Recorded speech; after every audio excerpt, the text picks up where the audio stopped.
Hi listeners, welcome to this Footnote episode of the Fantasy Animation Podcast with me, Chris Holliday. And me, Alex Sargent. So we're going to do a term for this episode which I know next to nothing, if not entirely nothing about, that of thinning. So thinning in relation to fantasy, it's a word that has cropped up occasionally in some of the ways, Alex, that you've talked about fantasy, but we've never really reflected on it. And I think this was recommended to us or came out of a discussion that we had on social media when we were talking about the distinction between, I want to say high and low fantasy, I can't quite remember exactly, but thinning was something that has come up as a way of thinking about, well, I don't even know I'm going to try and describe it. It's your bag, it relates to fantasy. I'll do my best in 10 minutes, but it's a term I wrestle with quite a bit in my own thinking, so I'll do my best, but what I'll set up is that it's a term that comes from a book I do reference on the podcast quite a lot, which is the John Clute and John Grant Encyclopedia of Fantasy, which is a really wonderful resource that sort of tries to unpick all types of... We've talked on the podcast a lot of times, including on one of these footnotes, about the problem of fantasy being it's so broad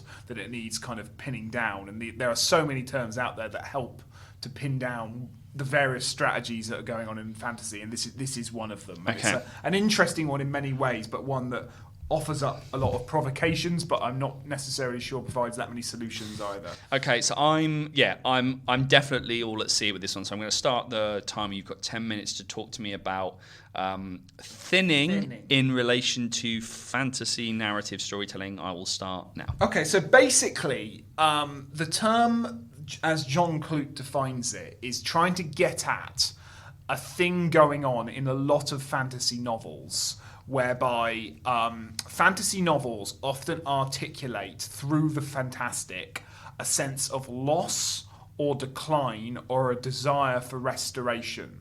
And so magic is often articulated in the stories as a kind of thing that once was but is now not so much, and a world that feels as if it is being thinned as you are watching it. So the best example that Clute actually provides is the Lord of the Rings. Okay, so there are two things going on in the Lord of the Rings that you might describe as thinning.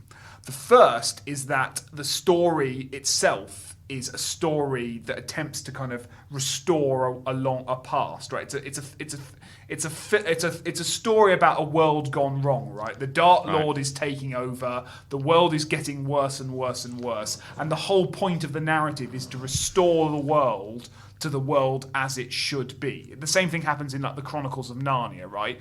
When The Lion, the Witch, and the Wardrobe, when they walk through the wardrobe and it's always winter but never Christmas, and the White Witch is ruling, we're entering Narnia at a stage where it's been thinned. Narnia once was this thing, and now it is not this thing anymore, and we need to restore it back to the thing it once was. So before you're even encountering magic is encountered as a kind of, or articulated as a process of thinning.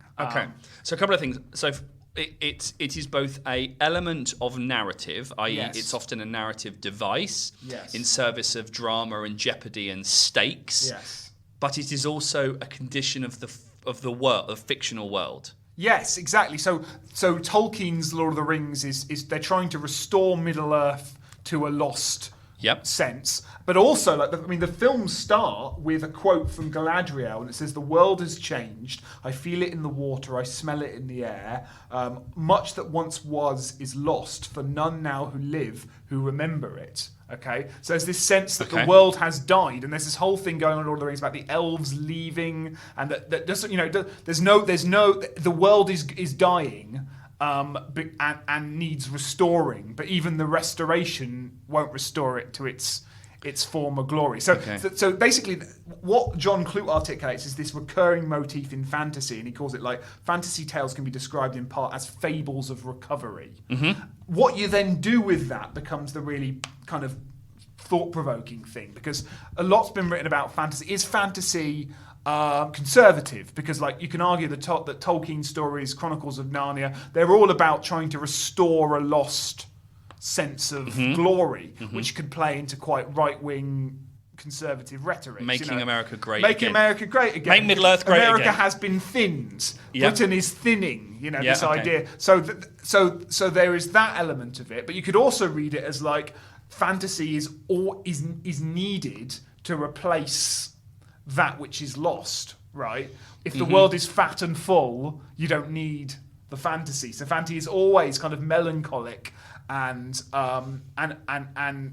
speaking about gaps and fissures rather than just kind of this frivolous, It's not delicious icing on already a deliciously lovely cake. It has to go on top of something that has been thinned. Okay, so magic in these terms is taking on the role of fantasy insofar as magic is something that is a corrective to a world that has been thinned. The only way to solve this problem is to find this thing or the other or do this. Yes, / the world was once magical.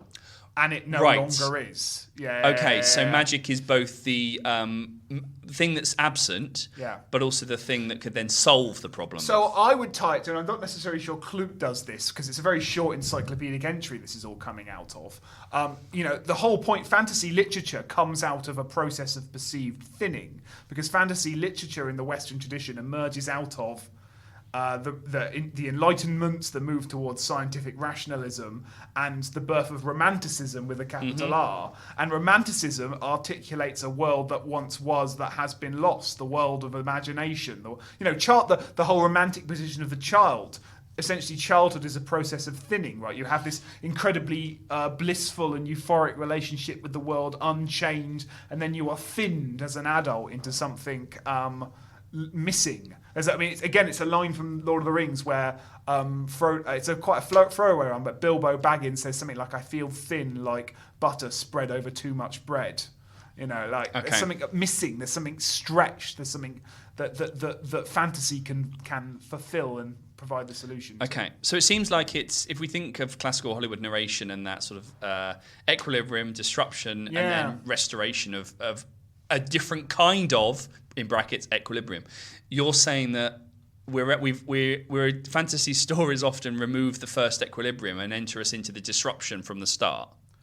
Sort of, and I guess it's therefore articulating an equilibrium that wasn't. We haven't seen yet. We have that's only sort of imagined in the story and then imagined into being at the end of the story. Yes, I haven't quite thought about it in those terms, but I guess.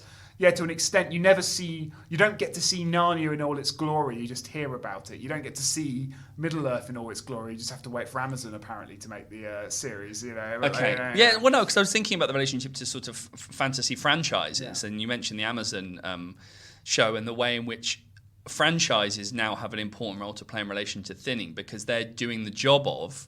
And I'm thinking, prequels, mid-quels, whatever term that you... So there's a sense in which...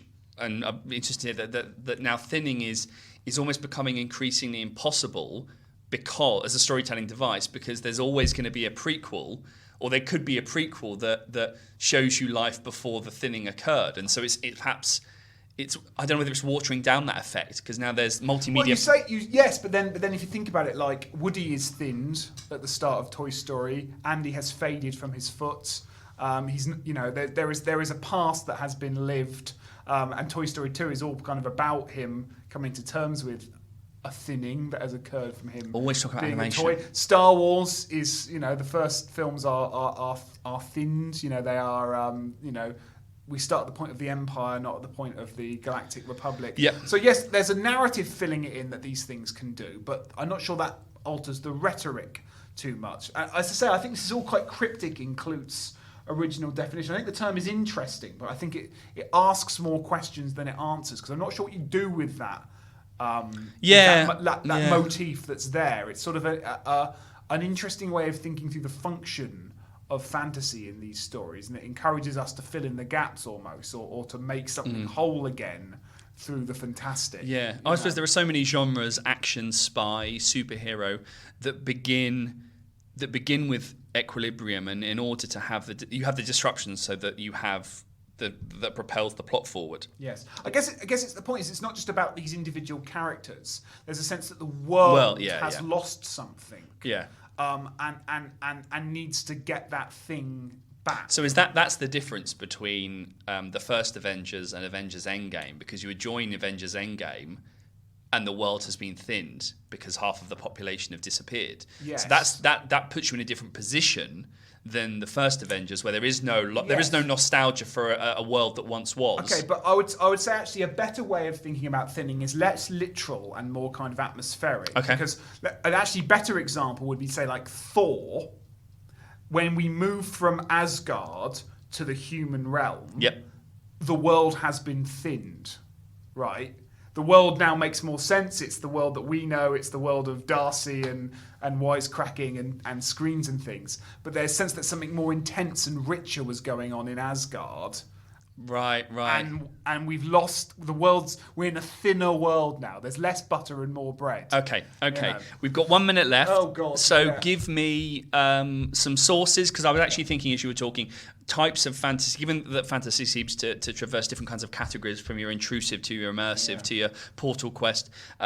What are some writers that talk about thinning, maybe in relation to those ideas, or that have talked about the This is rhetoric of quite a fantasy? literary term. So go to the John Grant encyclopedia and look at the entry on thinning as your first source. Yep. Then the Association of the Fantastic in the Arts and their associated journal has lots of stuff on thinning, but a few articles that jump to mind. J.R. Young's recent stuff on Game of Thrones as an example of thinning is very interesting. And there's a few others there that I haven't really got time to mention. But You haven't, no. Look at sort of how that corpus is using it, and they often find new ways of exploring this term in very interesting ways. Perfect. You did that 9 minutes 54. So there we go. Perfect. Okay. So we're done. The podcast is thinned just a little bit. There we go. Our footnote episodes are, yes, if anything, the footnote episodes are a space where we reflect on the loss of what was in our feature-length episodes. Sure. All right, cool. Well, if you guys have a suggestion for a future footnote episode, you can email us at fananimresearch, FANANIM research @gmail.com and send your suggestions. If that provoked more questions than answers, that's how I feel about the term too. So by all means, ask those questions and we'll see if we can answer them. You can also use that handle, FANANIM Research, to find us on Twitter, Instagram, and Facebook. Cool. We'll see you next time. Bye.